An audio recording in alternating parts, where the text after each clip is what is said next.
Khawti khawtati, sabah al-khalikum, smahou tout à l'heure, lors de notre promenade matinale, nous avons été interrompus par un chien qui a fait éruption au plein milieu d'enregistrement.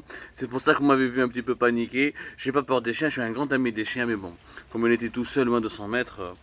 Nous étions en train de parler, Ajma, de certains dessous de ce complot de ce vaste complot contre la sécurité nationale.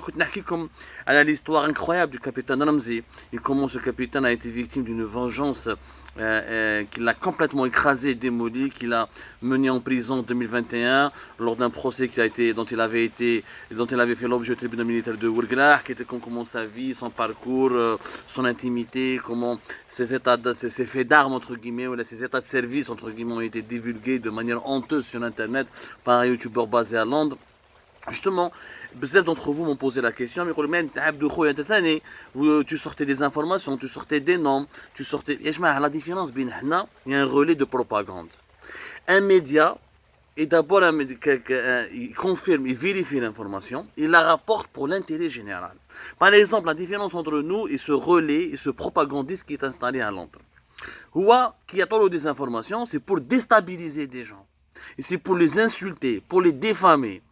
Par exemple, nous avons obtenu l'information que Abdelghani Rajdi a été hospitalisé à Paris. Nous l'avons sorti. Nous n'avons pas sorti cette information pour faire du mal à Abdelghani Rajdi. Nous avons écrit l'article de manière respectueuse. Nous avons parlé en des termes très objectifs, avec professionnalisme. ما احناش نسبوا في راشدي وقلنا له يعطيك وربي يجيب لك وربي يداويك. Écoute, nous avons donné cette information. C'était pour informer l'opinion publique, parce que, il s'agit d'un patron d'un service secret important. À l'époque, il était à la tête de la DGSI, il n'avait pas été encore mis. À l'époque, il était à la DDSE et il n'avait pas été encore mis à la retraite parce que sa mise à la retraite, elle date d'hier, là, d'avant-hier, le 3 septembre 2022. C'était en août 2022 et c'est une information qui a une valeur pour l'opinion publique parce que ça relance le débat sur l'hospitalisation des dirigeants algériens en France et à l'étranger et pourquoi notre système de santé national n'est pas capable de soigner nos dirigeants. Donc, c'est sous cet angle. Mais là, par exemple, je vous le traitement médiatique qui a été apporté par le complice des comploteurs, le relais médiatique des officiers comploteurs qui ont été emprisonnés récemment par le tribunal militaire de Blida, dont le réseau a été démantelé à la suite de l'enquête du centre principal des opérations de Antar, dans la DGSI. Je vous, Kitnaha, Rajdi, Rajdi est un traître, Rajdi est celui, Rajdi est un traître. Comment un traître peut diriger un service de renseignement pendant 2 ans? Comment si c'était un traître, pourquoi le ministère de la Défense nationale ne l'a pas enlevé bien avant, ne l'a pas jugé bien avant, ne l'a pas inculpé bien avant, ne lui a pas demandé des comptes bien avant, etc. Au moins, ils sont dans une guerre de clans. Nous nous appartenons à aucun clan. Moi, je ne suis ni dans le clan de la DGS, ni dans le clan de la DDSE, je suis dans le clan de l'Algérie, de l'intérêt général. Moi, j'estime qu'il y a des institutions qu'il faut préserver. Il n'est pas normal que les institutions, les services secrets algériens, leur linge sale et les étalé.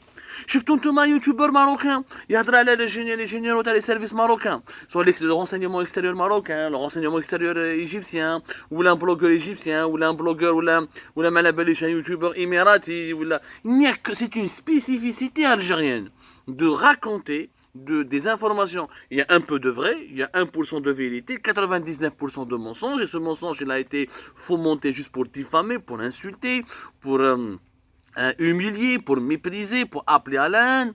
Il n'y a qu'en Algérie, nous avons ce fléau, où les informations de sécurité nationale sont divulguées le plus normalement possible sur Internet. Par qui? Par des réseaux, par des officiers propres ou qui sont placés au sein des services de renseignement. هذا اليوتيوبر اللي عايش في لندن. وش يعرف؟ Il est absent de l'Algérie depuis plus de 10 ans. Moi, j'ai travaillé, j'ai créé Algérie partant à Alger. J'étais de 2017 jusqu'à... toute ma carrière, elle était en Algérie. Je suis né en Algérie, j'ai vécu en Algérie. J'ai été forcé à m'exiler que depuis 2019. J'ai gardé des réseaux, j'ai gardé des sources, j'ai gardé un carnet d'adresses. Mais lui, ça fait plus de 10 ans, presque 15 ans qu'il est absent. Il y a beaucoup de nos youtubeurs ou là, de nos cyberactivistes qui parlent sur des dossiers de sécurité nationale, que ce soit à Londres ou là celui qui est à Paris, ou là celui qui est à Casablanca, ou le Malabelish, ils sont répartis à travers le monde entier, ou là celui qui est à Montréal, ce sont des blogueurs et des activistes qui ont quitté le pays depuis une dizaine d'années. Quand tu quittes un pays depuis une dizaine d'années, tu n'as pas de réseau. C'est très difficile d'entretenir des relais, des sources. Une source, il faut la travailler, il faut la rencontrer, il faut la fidéliser, il faut gagner sa confiance. Ces gens-là n'ont pas de source. Ces gens-là, on les appelle au téléphone, on leur dit voilà ce qu'il faut dire. C'est ça la différence entre un média et un relais. Un média, il a une relation de confiance avec ses sources, mais une relation de débat, de discussion, de vérification des faits, d'analyse, de débat. Or, un relais, il ne se pose pas de questions. On lui envoie un écrit tel quel, il le répète. Juste pour leur faire plaisir, ou là on lui a promis un avantage, ou en contrepartie de quoi, ou là juste pour faire le buzz. Nous on ne cherche pas à faire le buzz, nous on cherche à informer, à éclairer l'opinion publique nationale. Je ne vais pas donc à dénoncer. Et puis, quel est le média qui donne les quelques identités de généraux que nous avons révélées, ou les quelques identités de hauts officiers du renseignement que nous avons révélées, quand il s'agit d'un scandale avéré et qui porte atteinte à l'intérêt général du pays ou à la stabilité de notre pays. Mais depuis Londres, ou depuis Montréal, depuis Casablanca, depuis Paris, ils révèlent les CV de simples agents qui n'ont absolument rien fait de scandaleux, ou là, dans les faits qui leur sont reprochés, ne doivent concerner que l'institution militaire. C'est des faits qui ne concernent pas l'opinion publique. Il n'y a pas de détournement d'argent public, il n'y a pas de violation des droits de l'homme, il n'y a pas de menaces contre la sécurité nationale de la population. Ce sont des règlements de compte ou là, des rapports de force au sein même des institutions sécuritaires. Et pourtant, ils خرجوا أساميهم. تاع هذا اليوتيوبر اللي عايش في لندن الكونسي تاع عبد المجيد تبون بوعلم خلا فيه والو سموها بريجيت باردو خرجوا له الانتيميتي تاعو خرجوا له تصاوروا بوركوا باسكو هذا بوعلم qui n'est pas tout miel tout sucre nous l'avons critiqué في Algérie quand on le critique on l'a critiqué suivant au nom de la défense de l'intérêt général huma non ils l'ont insulté ils l'ont diffamé ils l'ont dénigré pour essayer de contraindre Bouna à l'enlever, parce qu'il empêchait, il était contre la réhabilitation d'un certain nombre d'officiers qui étaient emprisonnés à l'époque de Gaye Saleh, un certain nombre d'officiers qui étaient exclus. Là, qui sont des officiers qui traînent une réputation sulfureuse depuis les années 90. C'est ça la différence, le complot en quoi il est dangereux. Et ce qui est spécifique dans cette histoire, c'est qu'ils ont utilisé des youtubeurs étrangers, basés à l'étranger, pour divulguer des informations très gravissimes. Gravissimes. Ou, c'est pas moi qui le dis, au cours de l'audition qui a été menée par les enquêteurs du CPO et par les magistrats du tribunal militaire de Blida, c'est le lieutenant-colonel Tarek Amirat, c'est le commandant Abdelrahman, qui est un chef de bureau de sécurité à Créteil, dans le consulat d'Algérie à Créteil, qui a lui-même reconnu qu'il était en contact avec ce genre de youtubeurs, notamment celui qui est basé à Londres, et qui leur donnait des informations, et qui leur divulguait des informations pour les utiliser dans des opérations de propagande. C'est lui-même. هذا الكوماندون عبد الرحمن il a été enlevé en 2021. Ce sont les Français qui sont intervenus. Ils ont demandé son départ. Pourquoi? Parce qu'il avait voulu recruter des bandes de voyous et de délinquants en France pour agresser les opposants algériens, les activistes du Hirak, leur voler leur téléphone pour les espionner. Et donc, il s'est passé des choses très graves. Moi, par exemple, en tant que journaliste algérien, il y a des choses que je n'ai pas racontées, auxquelles j'ai été exposé. Si je les raconte, je mettrai non seulement la stabilité des institutions sécuritaires en danger, mais je mettrai la stabilité de mon pays en danger. C'est des choses très graves qui se sont passées. Mais qui est l'opinion publique? Nous sommes des journalistes, on filtre les informations que nous recevons. Nous devons donner l'information qui concerne, qui a un impact sur le quotidien de l'Algérien. Où je décale l'Algérien, l'identité de capitaine Hamzi.